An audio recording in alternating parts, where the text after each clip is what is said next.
नमस्कार दोस्तों, तारीख आज 8 फरवरी। आइए बात करते हैं आज के मुख्य समाचार, देश भर की बड़ी खबरें। बजट सेशन, 5 साल में कम हुई बेरोजगारी। अंतरिम बजट पर चर्चा के दौरान वित्त मंत्री ने बताए ये आंकड़े। Interim budget 2024। वित्त मंत्री ने अंतरिम बजट 2024 पर लोकसभा में चर्चा के दौरान बताया कि 11 लाख करोड़ रुपए के बजट आउटले में 17% की बढ़ोतरी हुई है। हाईवे, रेलवे, डिफेंस के लिए आवंटन बढ़ाया गया है। इस दौरान उन्होंने यह भी बताया कि देश में बेरोजगारी दर 2017 से 18 के 6% से घटकर 2022 से 23 में 3.2% रह गई है। चलिए अगली बड़ी खबर। गन्ना किसानों के भुगतान पर केंद्रीय मंत्री का बड़ा दावा, बोले अब केवल इतने रुपए ही बकाया। गोयल ने बुधवार को लोकसभा में बताया कि चीनी मिलों की उत्पादकता बढ़ी है, सहकारी मिलें सक्रिय हो गई हैं और वे मुनाफे में हैं। मिल कर्मचारियों की नौकरियां सुरक्षित हो रही हैं। गोयल ने कहा कि एथनॉल को बढ़ावा देने से चीनी मिलों को पैसा मिलना शुरू हो गया है और वे व्यावहारिक हो गई हैं। केंद्रीय मंत्री पीयूष गोयल ने बुधवार को लोकसभा में बताया कि चीनी मिलों ने देश में किसानों के 99% से अधिक गन्ना बकाये का भुगतान कर दिया है, जो कुल 1.15 लाख करोड़ रुपए के बकाये में से 1.14 लाख करोड़ रुपए से अधिक है। उन्होंने यह भी कहा कि अब उत्तर प्रदेश की 3 चीनी मिलों पर केवल 516 करोड़ रुपए बकाया हैं, जिनके खिलाफ कार्रवाई की जा रही है। केंद्रीय वाणिज्य, उद्योग, उपभोक्ता मामले और खाद्य मंत्री गोयल ने कहा कि 2013 से 14 में किसानों को गन्ने के मूल्य के रूप में 57,000 करोड़ रुपए दिए गए थे। चलिए अगली बड़ी खबर। राज्य सहकारी बैंक में 265 जूनियर क्लर्क होंगे भर्ती। इस साल खुलेंगी 22 नई शाखाएं। राज्य सहकारी बैंक में 265 जूनियर क्लर्क भर्ती किए जाएंगे। इस साल बैंक प्रदेश के विभिन्न क्षेत्रों में 22 नई शाखाएं भी खोलेगा। मंगलवार देर शाम को बैंक के अध्यक्ष देवेंद्र श्याम की अध्यक्षता में हुई निदेशक मंडल की बैठक में यह फैसला किया गया। चलिए अगली बड़ी खबर।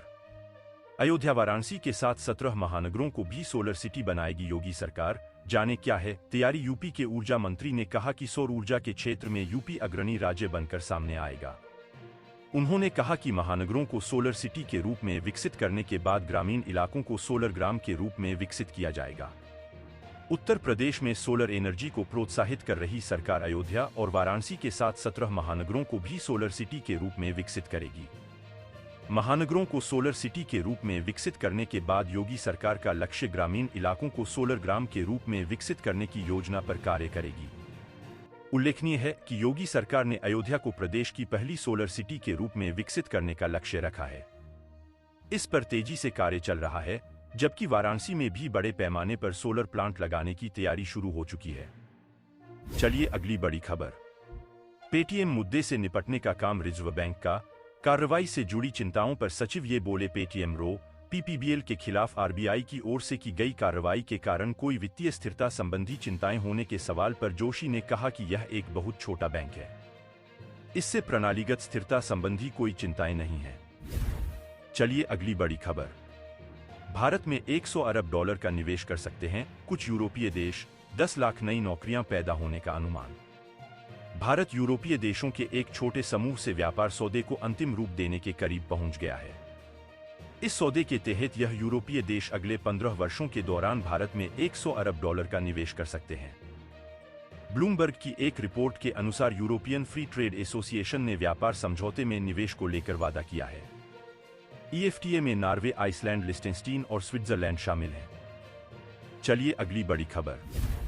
तेल कंपनियों ने 6 महीने कमाया बम्पर मुनाफा। कीमतों में कटौती के सिवाय एनर्जी वीक में हो रही हर चीज पर बात। इंडिया एनर्जी वीक (IEW) में दुनिया के 120 देशों के प्रतिनिधि व ऊर्जा सेक्टर के विशेषज्ञ आए हुए हैं। यहाँ पर ऊर्जा सेक्टर से जुड़े हर विषय जैसे ऊर्जा सुरक्षा, ग्रीन हाइड्रोजन के भविष्य, विदेशों में हाइड्रोकार्बन संपत्ति अधिग्रहित करने की रणनीति, बड़ी तेल कंपनियों की तरफ से ग्रीन ऊर्जा को अपनाने की रणनीति आदि पर चर्चा हो रही है। चलिए अगली बड़ी खबर। फोन में नहीं चल रहा है इंटरनेट, घबराएं नहीं, अब आसानी से ऑफलाइन हो जाएगी यूपीआई पेमेंट। जाने क्या है तरीका।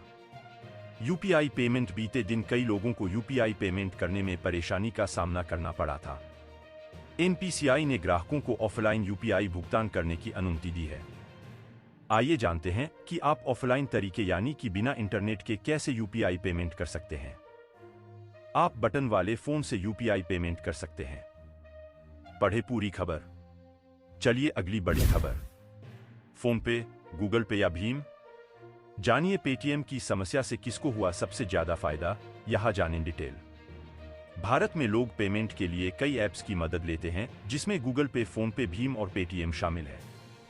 मगर बीते दिनों में पेटीएम पर आरबीआई का आदेश भारी पड़ा है, जिसके चलते लोगों में इसकी लोकप्रियता प्रभावित हुई है। ऐसे में सवाल ये उठता है कि क्या इसका फायदा अन्य ऐप्स को हुआ है? चलिए अगली बड़ी खबर। एसबीआई का मार्केट कैप 6 लाख रुपए करोड़ के पार। एलआईसी के बाद यह मुकाम हासिल करने वाली दूसरी सरकारी कंपनी। शेयर ने ऑल टाइम हाई भी बनाया। देश के सबसे बड़े सरकारी bank state bank of India SBI के शेयरों में आज बुधवार 7 फरवरी को 4% से ज्यादा की तेजी देखने को मिली। एसबीआई का शेयर आज 4.19% की तेजी के साथ 677.50 रुपए पर बंद हुआ। वहीं कारोबार के दौरान इसने 677.95 रुपए का अपना ऑल टाइम हाई और 52 वीक हाई भी बनाया। इस तेजी के साथ ही एसबीआई का मार्केट कैप 6 लाख करोड़ के पार हो गया है। बेटियों पर मेहरबान हुई सरकार, कन्या सुमंगला की राशि बढ़ी। वृद्धावस्था पेंशन में भी बढ़ोतरी। UP budget 2024। प्रदेश सरकार अपने बजट में बेटियों और महिलाओं पर मेहरबान दिखी। यूपी में कन्या सुमंगला राशि बढ़ा दी गई है। प्रदेश सरकार ने बजट में बेटियों को खास तवज्जो देते हुए कन्या सुमंगला योजना में मिलने वाली राशि 15,000 से बढ़ाकर 25,000 रुपए कर दी है। इसके लिए बजट में 700 करोड़ रुपए की व्यवस्था की गई है। वहीं महिलाओं और बच्चों को कुपोषण से मुक्त करने के लिए पुष्टाहार कार्यक्रम के लिए 5,129 करोड़ दिए गए हैं। चलिए अगली बड़ी खबर। ऐसा ही वीडियो देखने के लिए चैनल को सब्सक्राइब करें, लाइक करें, कमेंट करें। नमस्कार।